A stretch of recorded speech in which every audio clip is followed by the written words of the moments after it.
보도록 하겠습니다. 3절로 10절 우리 교독하도록 하겠습니다. 사랑하는 자들아, 내가 우리의 일반으로 얻은 구원을 들어 너희에게 편지하려는 뜻이 간절하던 차에 성도에게 단번에 주신 믿음의 도를 위하여 힘써 싸우라는 편지로 너희를 권하여 할 필요를 느꼈노니, 이는 가만히 들어온 사람 몇이 있음이라. 저희는 옛적부터 이 판결을 받기로 미리 기록된 자니 경건치 아니하여 우리 하나님의 은혜를 도리어 사격거리로 바꾸고 홀로 하나이신 주제 곧 우리 주 예수 그리스도를 부인하는 자니라. 너희가 본래 범사를 알았으나 내가 너희로 다시 생각나게 하고자 하노라. 주께서 백성을 애굽에서 구원하여 내시고 후에 믿지 아니하는 자들을 멸하셨으며 또 자기 지위를 지키지 아니하고 자기 처소를 떠난 천사들을 큰 날의 심판까지 영원한 결박으로 흑암에 가두셨으며 소돔과 고모라와 그 이웃 도시들도 저희와 같은 모양으로 간음을 행하며 다른 색을 따라 가다가 영원한 불의 형벌을 받음으로 거울이 되었느니라. 그러한데 꿈꾸는 이 사람들도 그와 같이 육체를 더럽히며 권위를 없인 여기며 영광을 회방하는도다. 다 같이 읽겠습니다. 천사장 미가엘이 모세의 시체에 대하여 마귀와 다투어 변론할 때에 감히 회방하는 판결을 쓰지 못하고 다만 말하되 주께서 너를 꾸짖으시기를 원하노라 하였거늘, 이 사람들은 다 같이 읽겠습니다. 무엇이든지 그 알지 못하는 것을 회방하는도다. 또 저희는 이성 없는 짐승같이 본능으로 아는 그것으로 멸망하느니라. 아멘. 오늘 저는 참된 자유와 권위라는 제목으로, 권위의 회복이라는 제목으로 말씀을 전하기를 원합니다.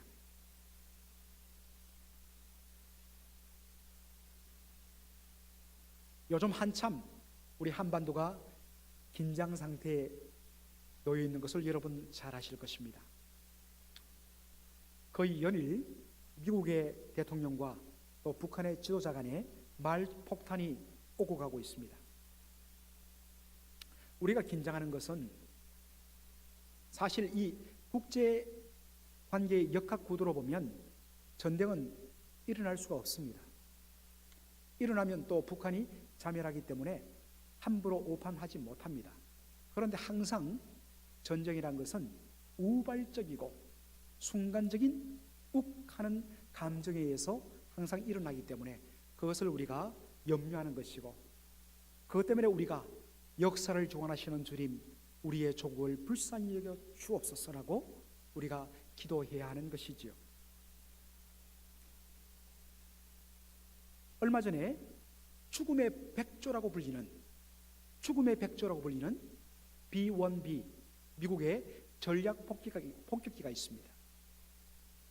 정말 공포의 대상인데, 이 B-1B 전략 폭격기가 북한 쪽 공해상을 넘어서 그렇게 비행한 적이 있습니다.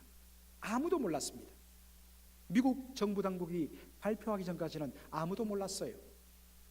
발표하고 나서 북한 당국이 깜짝 놀랐습니다. 왜냐하면 이 B-1B 전략 폭격기가 북한의 레이더망에 전혀 잡히지 않았기 때문입니다. 왜 이 거대한 전략 폭격기가 떴는데도 불구하고 레이더에 전혀 잡히지 않았느냐?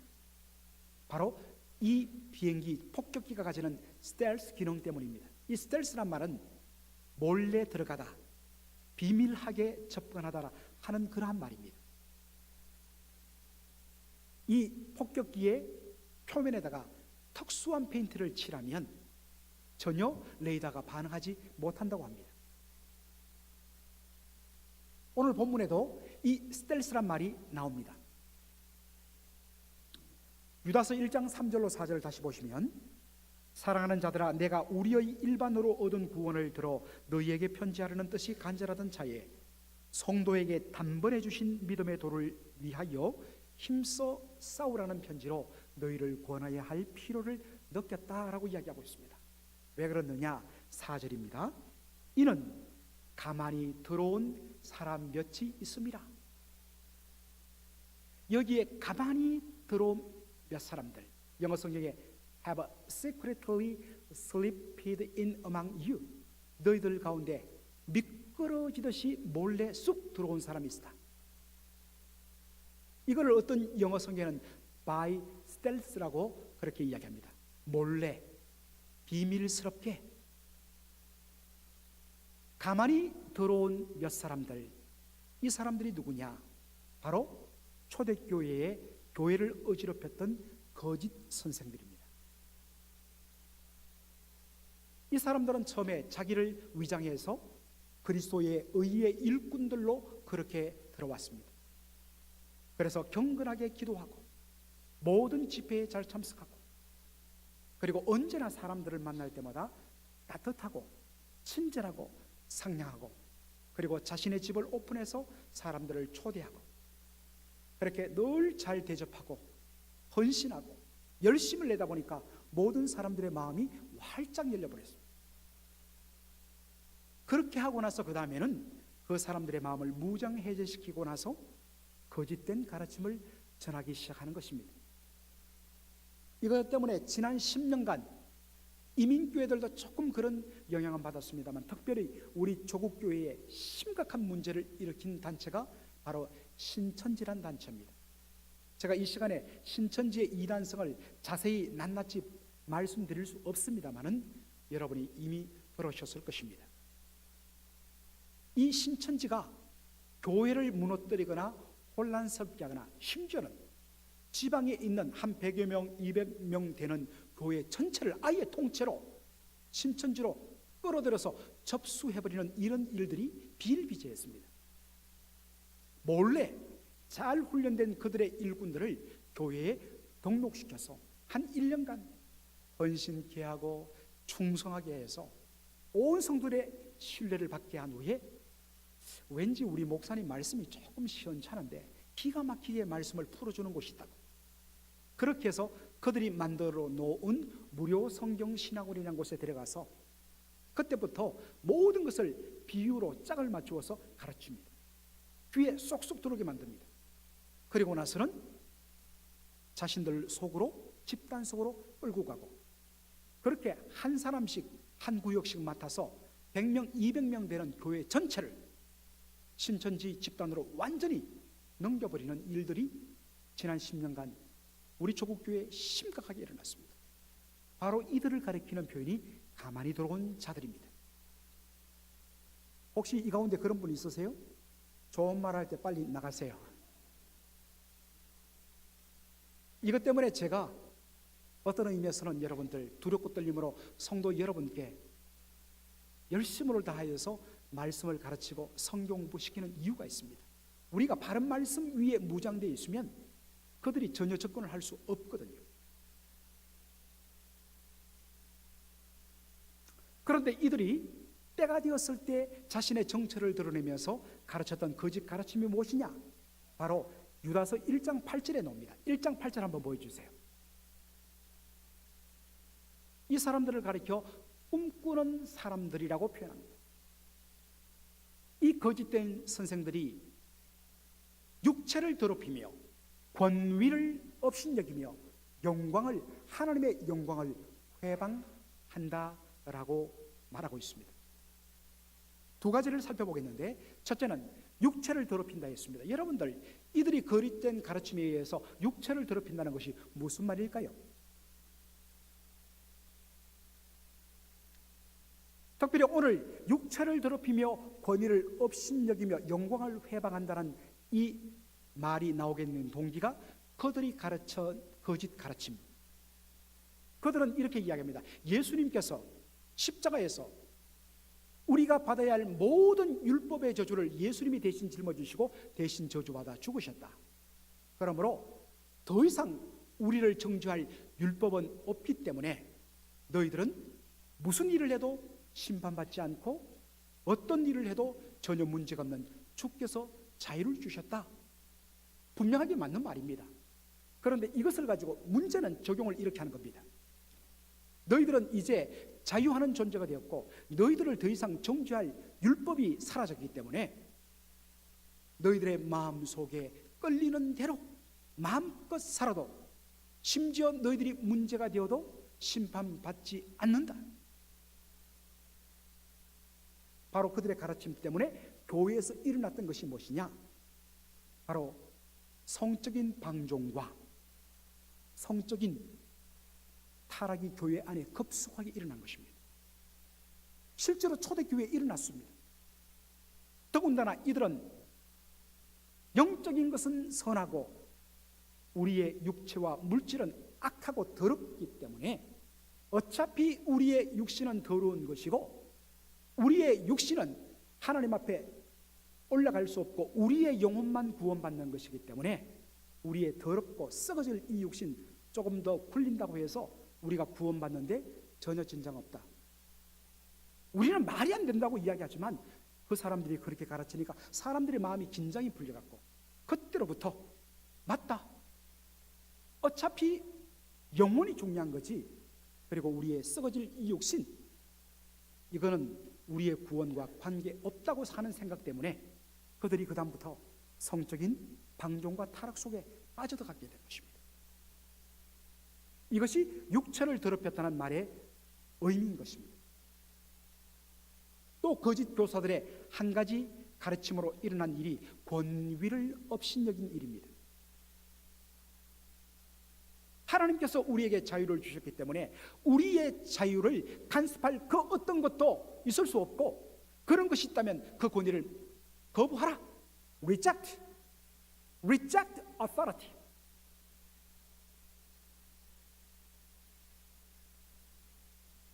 그래서 하나님께서 이 땅 질서를 위해서 세운 세상 정부, 세상의 권위자들에 대하여서 도전해라.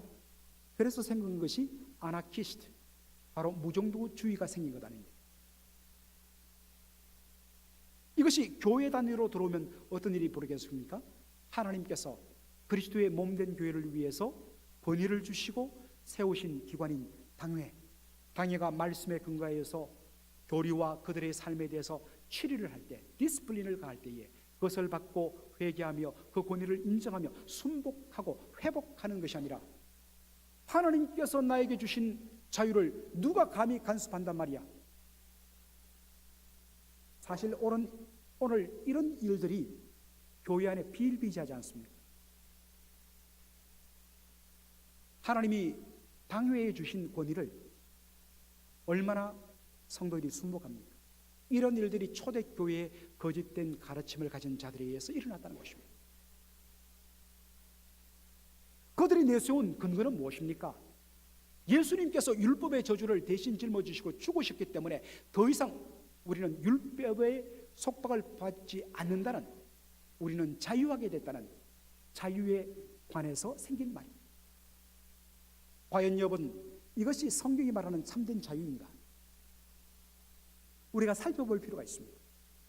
갈라디아서 5장 13절은 자유에 대한 최고의 선언입니다. 자, 갈라디아서 5장 13절 한번 보여주시기 바랍니다.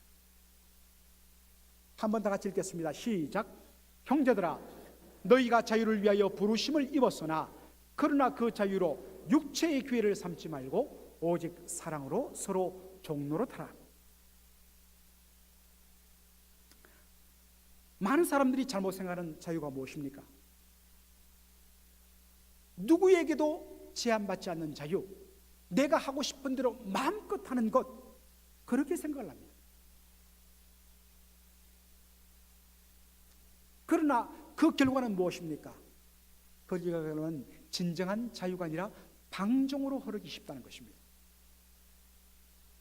나의 자유 때문에 다른 사람들이 자유를 누리지 못하고 눌리는 경우가 많다는 것입니다.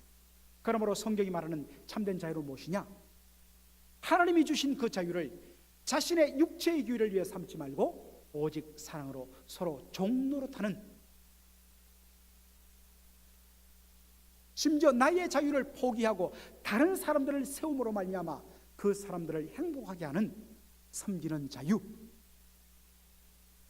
내 뜻대로 누리는 자유가 아니라 섬기는 자유, 종이 되는 자유, 이것이 기독교가 가르치는 참된 자유라는 것입니다.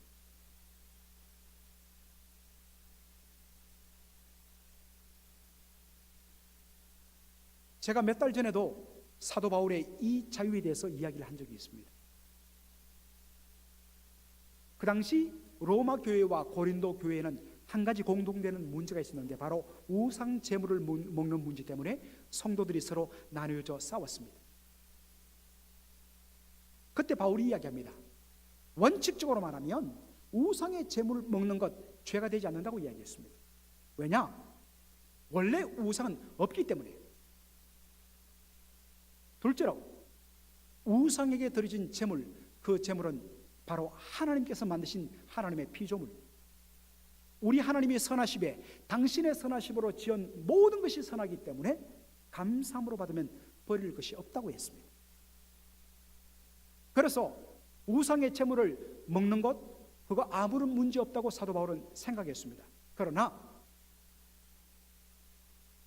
아직 이러한 지식을 가지지 못하는 연약한 형제가 바른 지식에 근거하여서 누리는 한 형제의 자유 때문에 실족하면 안 된다는 생각 때문에 자신의 자유를 기껏하게 내려놓겠다고 이야기한 것입니다. 모든 것이 가하지만 모든 것이 다 유익한 것은 아니라는 것입니다.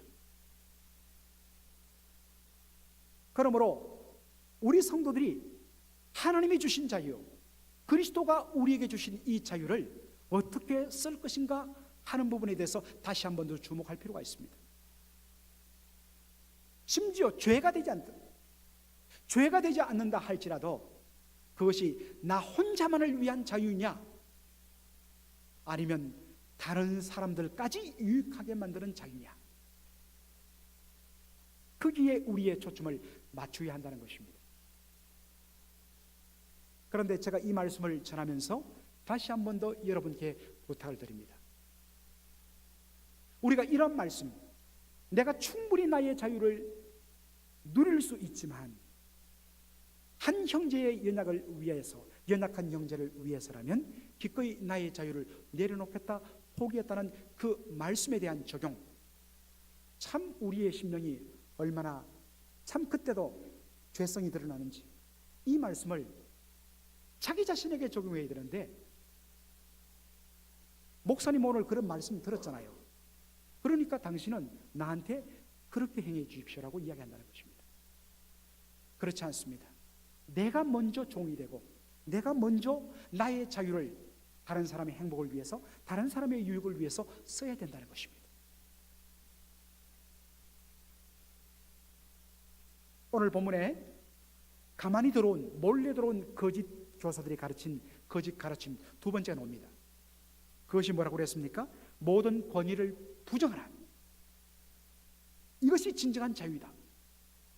그 어떤 것도 당신이 가지는 자유를 속박하지 못하도록 하라. 바로 이때에 이 문제를 해결하기 위해서 유다가 던 이야기가 하나 있습니다. 바로 모세의 시체를 두고 마귀와 천사장 아크엔젤 마이클, 대천사장 미가엘이 다투며 논쟁한 이야기를 끌어옵니다. 성경을 읽어보신 분은 알겠지만 이 내용은 성경에 나오지 않아요. 이것은 팩트가 아니라, 히스토리컬 팩트가 아니라 이스라엘 백성들 사이에 떠도던 전설이었습니다. 그런데 많은 사람들이 이것을 너무나 잘 알고 있기 때문에 이 전설을 지금 끌어와서 예를 들어 설명하고 있는 것입니다. 자, 전설에 따르면 내용이 이렇습니다. 여러분 신명기 34장 6절에 보니까 모세가 죽자 하나님께서 모세를 매장하게 했는데 어디 매장했느냐? 벳볼 맞은편 모압 땅에 있는 어느 골짜기에 그렇게 매장을 하라고 했습니다. 그런데 문제는 오늘까지 모세의 묘의 위치를 아는 자가 없다고 기록되어 있습니다. 이 문제를 가지고 마귀가 시비를 건 것입니다. 왜 하나님은 모세의 묘의 위치를 밝히지 않았을까?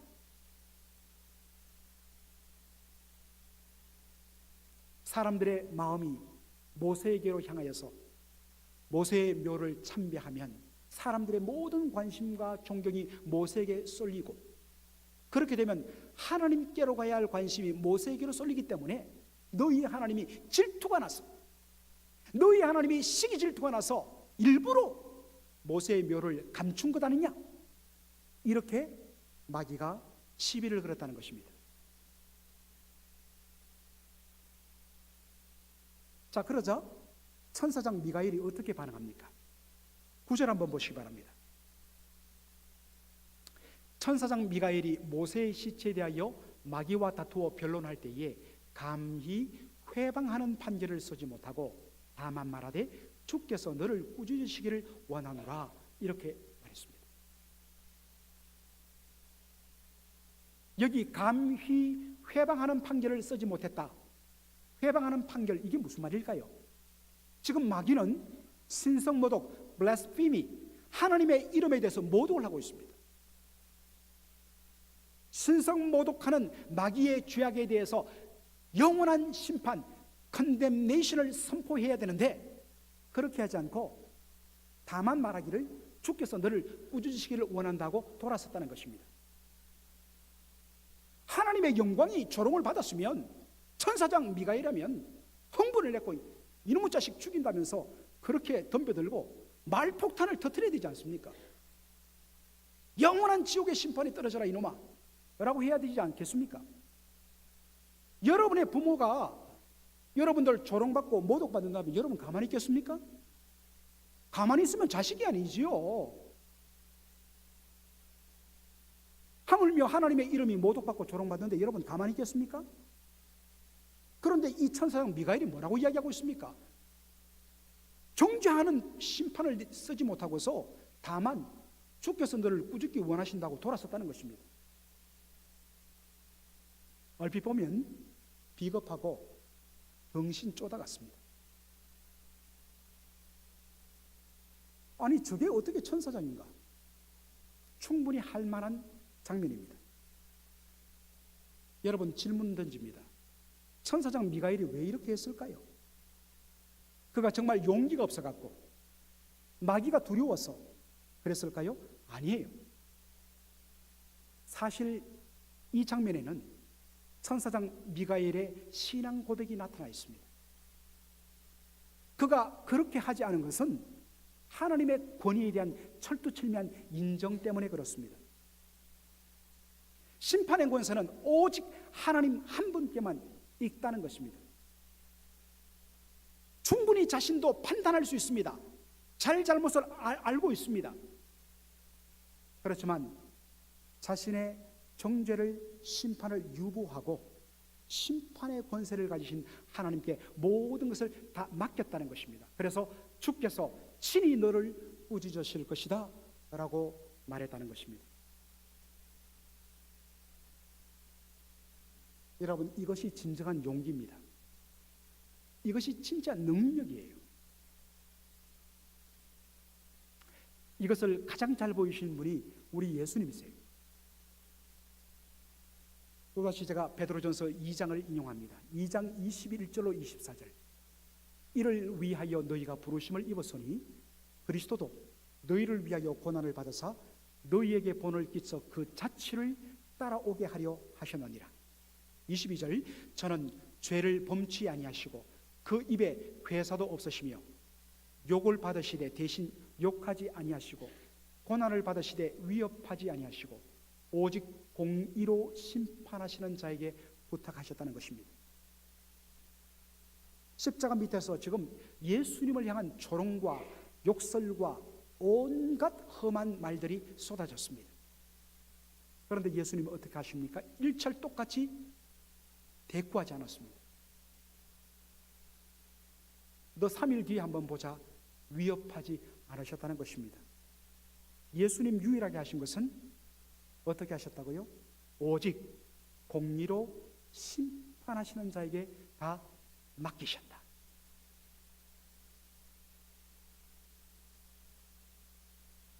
He entrusted himself to him who judges justly. 공의로 심판하시는 하나님께 모든 것을 맡기는 예수님의 모습을 보게 됩니다. 사랑하는 성도 여러분, 여러분은 하나님의 권위를 인정하십니까? 아니면 하나님의 권위를 없인 여기십니까? 하나님의 권위를 인정한다는 것은 다름 아닌 심판하시는 유일한 권세를 가지신 하나님의 권위에 순복하는 것입니다. 그리고 하나님께서 그 권위를 커미션 해주신 국가나 가정에는 부모나 교회는 교회, 바로 주께서 허락하신 당회, 이 권위를 인정하는 것, 이것이 참된 하나님의 권위에 대한 순복입니다. 억울한 일을 당할 때 우리의 마음속에 일어나는 유혹이 뭐냐면, 내가 직접 판단하고 정죄하고 직접 내가 해결하겠다는 유혹입니다. 우리는 남에게 한 가지를 받으면, 한 가지, 아니 정확하게 말하면 그 몇 배로 되돌려 주고 싶은 그런 마음의 충동이 일어나고 실제로도 그렇게 합니다. 제가 지난번에도 한번 이야기했지만, 왜 하나님께서 율법에 이에는 이, 눈에는 눈이라는 말씀을 하셨을까? 어떤 사람들은 야, 하나님 너무 잔인하다, 어떻게 이 하나 뽑았다고 똑같이 이 하나 뽑으라고 그러냐, 어떻게 눈알 하나 뽑았다고 눈깔이 하나 똑같이 뽑으라고 그러냐, 우리 하나님 너무 잔인하다, 이렇게 말하는 분이 있어요. 하나님이 잔인한 게 아니에요. 하나님은 우리 인생의 악함을 아시기 때문에 그렇게 선을 제한하신 것이란 것입니다.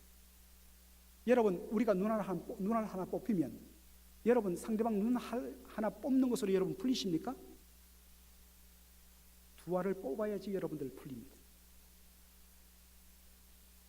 이빨 하나 누가 부러뜨렸다, 왕창 강냉이를 다 뽑아야지 여러분 적성이 풀리지 않습니까? 그게 우리의 죄성입니다. 우리는 그렇게 되갚아야지 속이 풀린다. 그리고 사람들은 이것을 와, 통쾌하다, 사이다라고 그렇게 이야기합니다. 그런데 아시지 않습니까? 내가 직접 심판하고 판단하고 내가 해결하려면 오히려 문제가 더 꼬인다는 것을. 여러분, 내가 열받아가고 확 성질 부리면 굉장히 폼나 보이고 멋있어 보일지 모릅니다. 그런데 여러분, 내가 폼이 나면 하나님의 멋이 사라져요. 희한합니다. 우리 인생이 멋져 보이면 진짜 멋있어야 할 하나님의 멋이 사라져요. 하나님이 하셔야 할 일을 내가 대신한다면 그 이유가 어떠하든지 그것은 결국 하나님의 권위를 대적하는 일이 되고 맙니다. 바로 그 순간에 우리가 붙들어야 할 말씀이 무엇입니까? 심판하는 권세는 하나님께 있다. 주여 주께 맡깁니다. 여러분, 그때 진짜 내가 자유할 수 있어요. 그때 비로소 내가 자유할 수 있고 비로소 내가 승리하는 것이고 내가 진짜 행복을 맛보게 되는 것입니다. 이런 은혜가 날마다 주께 맡기고 주님께서 주님의 때에 친히 다스리심으로 말미암아 참된 공의와 참된 샬롬이 우리의 마음속에, 우리 교회 공동체 위에, 그리고 참 어려운 것 같지만 이 땅 위에 임하기를 날마다 기도하며, 그 출발은 어디라고요? 바로 여러분의 마음속에서부터 그 출발이 이루어지는 저와 여러분 되기를 주의 이름으로 축원합니다. 아멘. 기도하겠습니다.